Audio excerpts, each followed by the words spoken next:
سابق وزیر اعظم عمران خان اور بشرا بی بی کے خلاف غیر شرعی نکاح کیس کی جلد سماعت کی درخواست منظور کر لی گئی۔ نکاح پڑھانے والے مفتی سعید کا بیان حلفی بھی سامنے آ گیا۔ مفتی نے دعویٰ کیا ہے کہ عمران خان نے 1 جنوری کو نکاح وزیر اعظم بننے کے لیے ضروری قرار دیا۔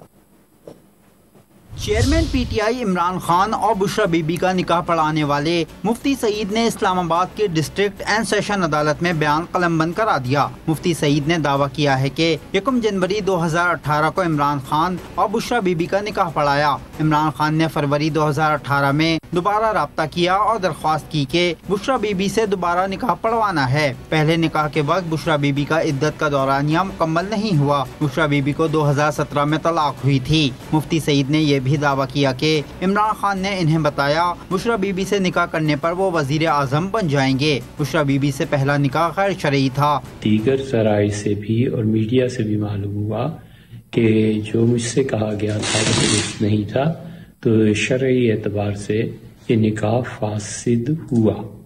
تو اللہ تعالی کا خوف اور جواب دہی کا احساس میں نے اس کے تحت ان دونوں حضرات کو بلایا اور پھر ان کا نکاح دوبارہ ہوا، اور وہ تقریباً یاد پڑتا ہے کہ 1 ماہ کے بعد ہوا، اور اس میں بھی زلفی بخاری صاحب محترم وہ گواہ تھے اور اون چودھری صاحب اس کے گواہ تھے۔ نکاح خواہ کا بیان قلم بند کرنے کے بعد عدالت نے 28 اپریل کو درخواست قابل سماعت ہونے پر دلائل طلب کر لیے۔